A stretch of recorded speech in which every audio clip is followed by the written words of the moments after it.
Hi everyone, my name is Gabriel and this is the Hour of the Raven, your channel for everything Ravenloft, RPG, Dungeons and Dragons, and horror. Today we will explore the domain of Mordant, a coastal region filled with swamps and ancient forests, shrouded by mists and haunted by restless spirits. Before we begin, I would like to remind everyone that this video will focus on the Mordant of the classic Ravenloft setting, and will consider the events and characters that existed in the domain prior to the Van Richten Guide to Ravenloft reboot. At the end of my video coverage of Mordant from the classic Ravenloft setting, I will make some considerations and comparisons with the new version of Mordant in the Van Richten Guide to Ravenloft. Are you ready? In search for a cure for the curse of lycanthropy, we enter yet another unknown land of the mists.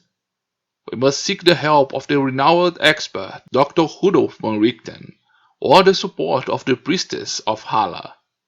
Our journey is a race against time, and we must explore this new domain before the next full moon rises in the sky.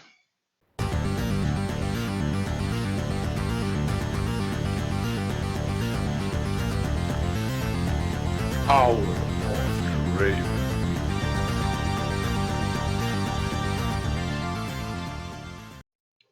Mordant is a Ravenloft domain that is presented as an idyllic and haunted place.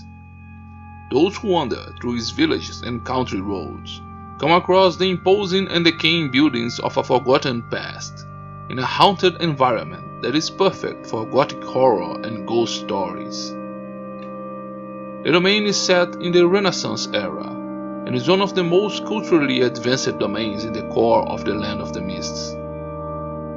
Mordant was first introduced in the adventure I-10, The House of the Griffon Hill, a continuation of the module I-6, Ravenloft, that was released before the Ravenloft camping setting even existed. While the original adventure I-6, Ravenloft, presented us Count Strahd as a reimagining of Dracula in Wallachia or Transylvania, the direct inspiration for the House of the Griffon Hill adventure was the moment when Count Dracula arrives in Whitby, the English countryside.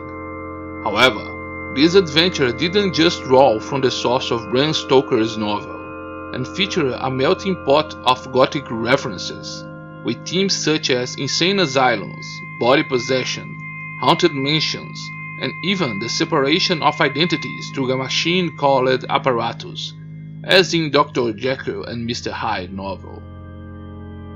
All these elements were incorporated into the Mordant presented by the Ravenloft campaign setting, and the cultural reference of this domain is inspired by the English countryside. The domain of Mordant is located in the western region of the core of Ravenloft, the continent where most of the domains that compose the setting are clustered, and is located on the coast. In the past, Mordant bordered the Sea of Sorrows to the west, the realm of the Demoliu to the north, the Mist border to the south, and Richborough and the lands of Arkandale to the east. After the Grand Conjunction, its southern border came into contact with the domain of Valakan, and the domain of Arkandale was absorbed by the Verbrex domain. Mordant's climate is temperate, but has cold temperatures during most of the year, and its proximity to the coast makes the region suffer powerful storms. Its humid climate and rain makes the region covered by numerous moors, bogs, and swamps. These lands are also constantly covered by thick mist, and some locals claim that this mist can distort distances and cause people to get lost during voyages. Mordant was once a thriving and populous region, but today it is easy to see that this moment is in the distant past. Most of the population is concentrated in Mordenshire, its largest city located in Arden Bay, and the rest are scattered throughout numerous small villages and farms. The region can be divided between swamps and ancient forests, which demarcate almost the entire extension of its territory. In the north of Mordant, close to the border with Demoliu, we find the Forest of the Ancients. This forest is marked by the presence of huge evergreen trees, and despite the large amount of timber it could provide, it remains untouched by mankind. Local inhabitants of the region fear that the forest is haunted, and that attempts to settle in the region are thwarted by some supernatural force. This was once the home of the Boistribu family, but the location of their now abandoned ancestral manor has been lost on the maps. Superstitious people claim that the mansion itself can change its location, and that it hunts invaders of the forest. To the south of the Forest of the Ancients, we find the Great Moor, a large swampland that appears to be permanently covered by a layer of mist. The crossing of this place is very difficult and almost impossible outside its precarious road, and little effort has been made to try to occupy the region. Locals claim that the swamp is slowly and gradually growing, and attribute this expansion of the marshes to an ancient curse of the aristocratic Westcott family. The coast of Mordant is dominated by impressive white chalk cliffs, and these cliffs to the north are known as the Pale Lady, and to the south as the Ashen Man. These high walls and cliffs are only interrupted by the Arden Bay, an opening where the river flows into the sea. Protected by the sea walls, this bay of grey water is placid and suitable for maritime navigation, and is home to Mordenshire, the main city of the region. Despite the calm waters of the bay, however, the houses are built far away from its shores. As once or twice a year, big storms transform the tranquil cove into a turbulent sea with giant waves. To the south of the Arden Bay region, we find the Lightless Wood. Although it does not have tall ancient trees like the Forest of the Ancients, the dense vegetation of the trees in this region form a thick canopy, creating an area of constant twilight. This canopy and the constant humidity make this forest retain the constant mist of Mordant in their interior, making the journey along their trails dangerous and treacherous. When the Lightless Wood finally gives way, we are faced with the Great Heathland, a muddy swampy region that stretches for many miles. Cold wind ravages these swamps, and it is not uncommon for it to carry strange ghostly sounds. This sinister aspect is only made more frightening by the amount of strange beast tracks we find in the mudflats. Despite the bleak aspect of this region, many Mordantish use this location to settle their farms and crops, struggling with the soggy muddy soil to produce their food. Finally, to the southeast of Mordant, where the Arden River and the Wolfen River met, we find the Vale of Twilight, a rugged region filled with wet and muddy forests, constantly shrouded in mists. The hills and woods of this region are marked by the large number of cemeteries, once under the care of the Mornsworth family and now abandoned, and sometimes the top of high mausoleums is all that can be seen above the mists. Mordant is crossed by two rivers. The Wolfen rivers come from the wilds of Verbrek, but soon becomes a tributary of the Arden River that comes from Valakan, which flows through forests and swamps of Mordant until it reaches the Arden Bay. The Arden River has deep water and strong currents, but its cold, grey and icy waters are navigable, and it has become an important trade and transport route between Valakan and Mordant, and ferries carry passengers across its banks. Mordant has numerous vicinal roads, but only two main roads traverse its length, and they are known for their precariousness conditions and lack of repairs. The Mill Road enters Mordant from the north and connects the domain of Demoliu to Mordenshire. Despite its dismal state, it is the only road linking Mordant to the north, and is not uncommon for storms and floodings to temporarily detain travelers in remote regions. The other road of note is the South Road, which connects the domain of Valakan in the south to the city of Mordenshire, following the course of the Arden River and across the Great Heathland. This road is more leveled and better maintained, and is an important trade route with Valakan, as well as a mean for farmers of the region to export their produce. Mordant doesn't have a rich flora, and most of its vegetation is typical of swamps and moors that grows in its muddy and waterlogged areas. Sometimes a lone tree manages to find a more solid ground, and it's not uncommon to find willows in the area. In forests, however, it is possible to find a greater variety of trees and undergrowth. In the forest of the ancients, you can find gigantic evergreens, and one of their low shrubs of vegetation produces a dark red berry called the devil's tears. This berry can be used as a strong pepper and has many gastronomic uses. It is not uncommon for young Mordantish to use these berries to prank friends, squeezing them into drinks or food to see the reaction of their victims when they notice they ingest this powerful pepper. Another very famous plant in the region can be found only in the lightless wood or near graves in old cemeteries.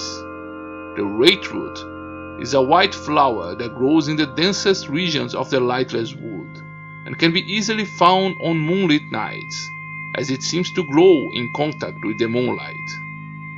Mordantish believe that these plants absorb energy from the spirit world, and that a tea made with rateroot that was harvested on a new moon night in a cemetery will allow an individual to see into the spirit world. The fauna of Mordant is typical of a temperate climate and coastal region. Animals such as rabbits, serpents, seagulls, deer, foxes, and wild boar can be found in the region, as well as a large number of wolves. Mordantish believe that killing a wolf will bring bad luck to your home until the last member of the pack is exterminated, and because of this, these animals are rarely hunted. Most of the population of Mordant fear the supernatural and believe that the constant mist that cover this realm hold all kinds of horrors, such as spectral ferrymen, ghosts, and monsters formed by the mist themselves. Mordant's population is composed almost entirely of humans, who are descended from the same group of ancestors. Although in the past these lands were settled by foreigners, the isolation of the mists has long since made the blood of aristocrats and commoners to intermingle, and few physical traces remain that are considered to be legacies of aristocratic descent. The difficulties imposed to survive in a region of cold, humid, and inhospitable climate made the people of Mordant a pragmatic community, strongly united but extremely suspicious of outsiders. While they don't give in to superstition that non-human races are monstrous and dangerous, elves, dwarves, gnomes, and halflings are viewed with suspicion and rarely settle in these areas. Even humans from other realms and nationalities are viewed with reservations by the Mordantish community, who view these people of neighboring nations with suspicion. The people of the Molu are said to be frivolous and scandalous, the people of Rishmuro to be noisy and prone to intrigues, the people of Valakan to be rude and savage, and the accursed people who reside in Verbrek are not to be trusted. Mordant's people are tall and fair-skinned, and generally slender. Slim, angular faces are signs of an aristocratic heritage, while peasants tend to have a more muscular body and a rounder face. Most of the population has blue or green eyes, with some people having entirely grey eyes, and they are called children of the mists. The practicality of the population of Mordant makes them, in general, reject the fashion trends of the milieu, and they adopt a more sober look. The general population dresses in dark colors, with men wearing breeches and loose shirts, and women wearing simple dresses and leather aprons. Both sexes wear long coats, cloaks or shawls to protect themselves from the cold, and the use of hats is common, with men preferring the three-corn hat. Slightly lighter and colorful colors can be seen in women's dresses on festive occasions, but men wear dark overcoats, using color only in handkerchiefs in their pockets, which are usually the same color as their wives' dresses, if they are married. It is common for men to wear their hair short, and many adopt the use of a cane with varying degrees of ornament to denote their social status. Women wear their hair long, usually tied back, or adorned with curls, braids, and bows on festive occasions. The language, currently called Mordentish, was born from the fusion of two other languages, the result of a remote past when Mordant was colonized by foreigners. It is divided in two dialects.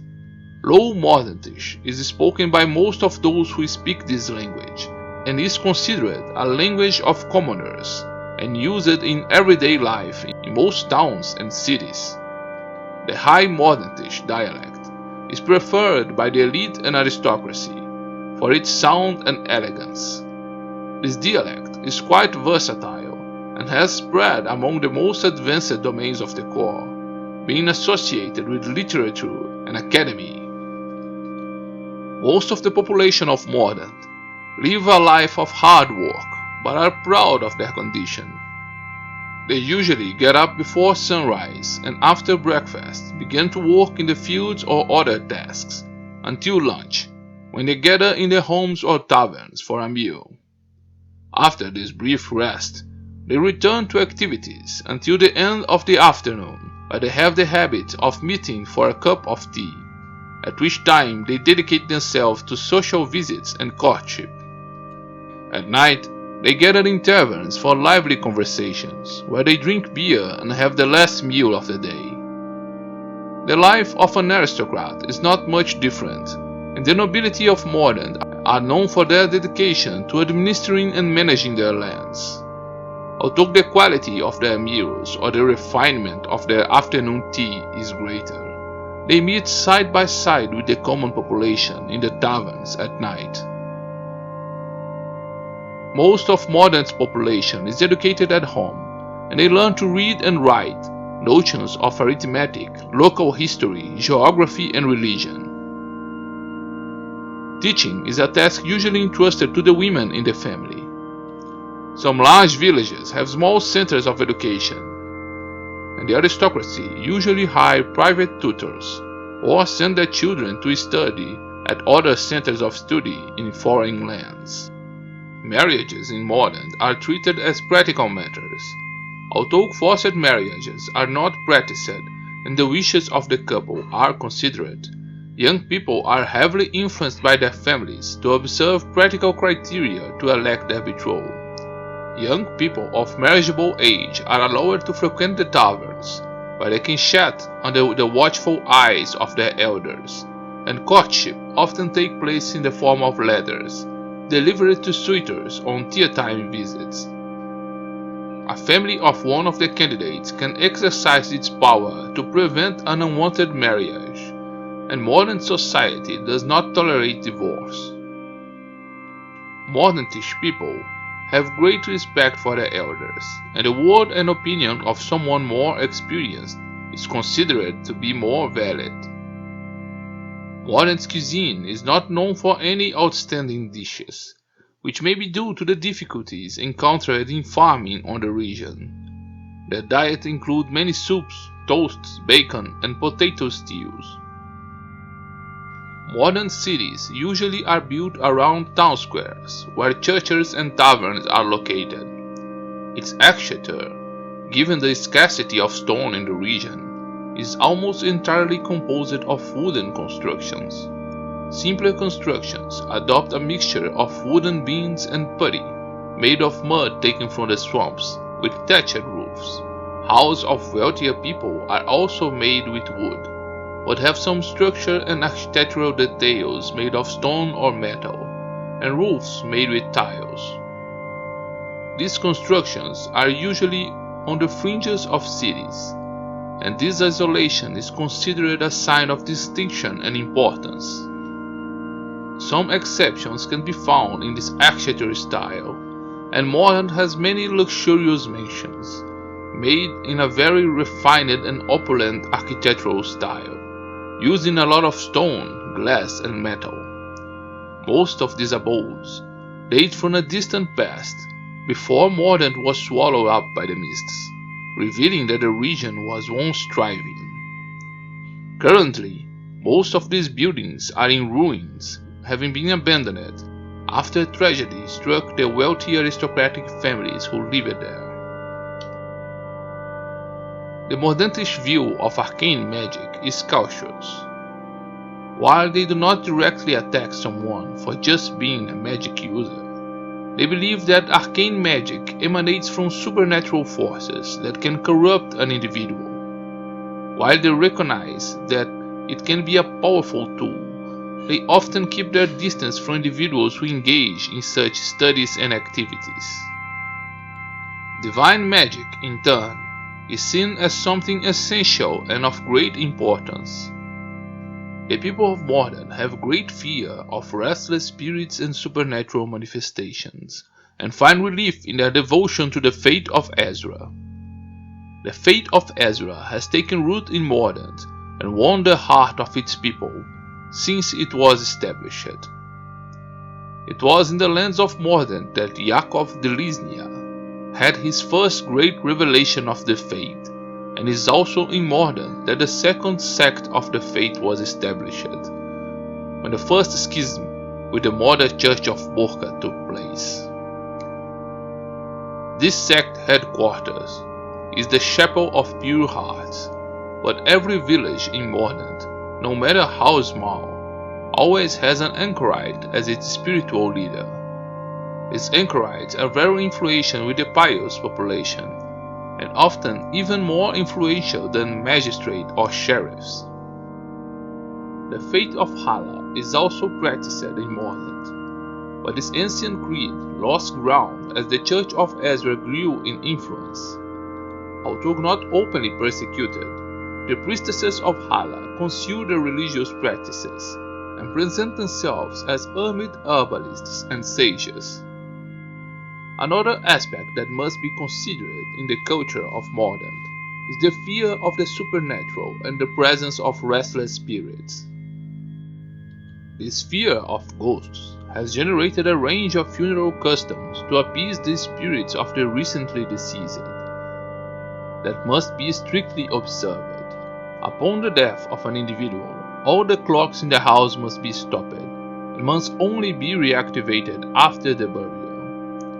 During funerals, all windows must be opened to allow the spirit to leave the home. The eyes of the dead must always be closed, and mirrors must be covered. Cats must be kept inside the residence to serve as guardian for the dead, and dogs must be placed at the door outside the house to guide the soul of their masters.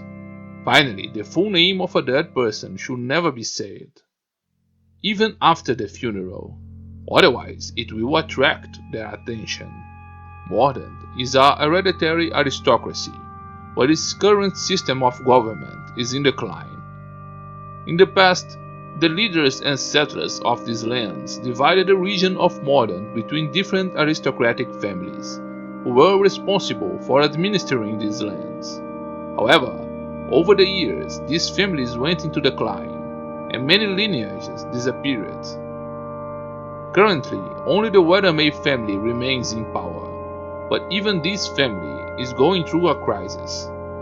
The aging Lord Jules will soon be no longer able to rule, and the other members of its family refuse to assume the mantle of leadership.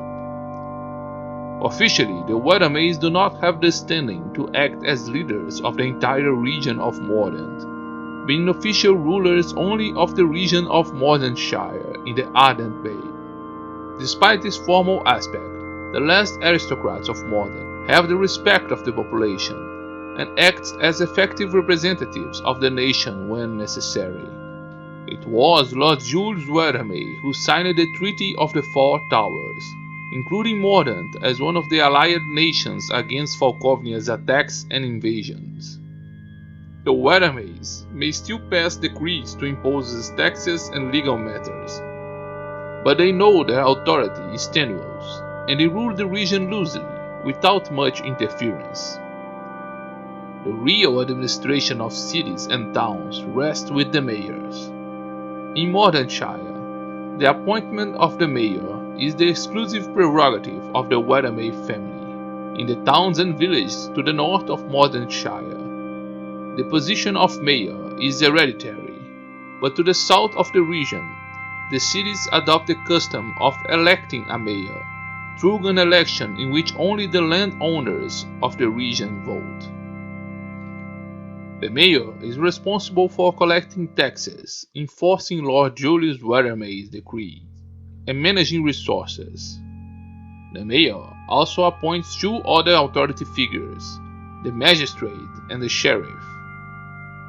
Magistrates are chosen for a 20-year term and often exercise their function even after the mayor who appointed them has been replaced. They are responsible for resolving and adjudicating disputes and have the final word on disputes, unless one chooses to appeal to the authority of Lord Jules. The sheriff, on the other hand, is the armored wing of the law, and he is responsible for ensuring order and promoting the defense of the city if necessary. The sheriff obeys the orders of the mayor and magistrate, but usually has the autonomy to exercise his functions, and to elect or hire other men to act as his officers in the city guard. Mordant prides itself on having a self-sufficient economy. The domain's agriculture and livestock are almost all destined for subsistence. The realm does not usually import products from neighboring nations, and does not let itself be influenced by the luxury and fashion market of the Monlieu, and use few artisanal products from Richemulaw. This situation can be easily noticed after a tour through some of its villages, and by the insular attitude of its inhabitants. Mordant has some export products. The region exports wool to neighboring kingdoms, and the beers produced in Mordant has become famous along many parts of the western coast. The region's fishing activities generate considerable maritime trade of seafood with the realm of the Monlieu. Ardent Bay has some shipbuilding docks, and Mordant's ships are sought after for their strength and versatility. Finally, the coastal cliffs are also mined for chalk, which is exported to academies and educational centers. After traveling through the misty and haunted landscapes of Mordant, we finally enter the Ardent Bay and arrive in the city of Mordenshire. After asking for directions, we arrive at the herbal shop of the renowned monster hunter and occult scholar, Dr. Rudolf von Richten. To our surprise, however, we could not find its owner. We are informed of the tragic news that Dr. Rudolf von Richten has been missing for some years, and that not even his closest friends have any news of his fate or whereabouts. Having not found a renowned expert of the occult, or any signs of the presence of the witches of Hala, we realize that our journey to Mordant was in vain. For a while, we wander in desolation through the cold streets of the port city, planning our next steps. The insular residents of the region watch our wandering with suspicion. We stop in front of an old building that houses the Mordant Historical Society, where records of this desolate land's glorious past are kept, and an idea pops into our minds. Perhaps the records of the past can tell us where to find the location of the witches of Hala. who lost their influence in Mordor in the face of the growth of the Church of Ezra. Join us, subscribe to this channel, and turn on notifications, and let's explore the past of these lands, shrouded in mysteries, curses, and supernatural horrors.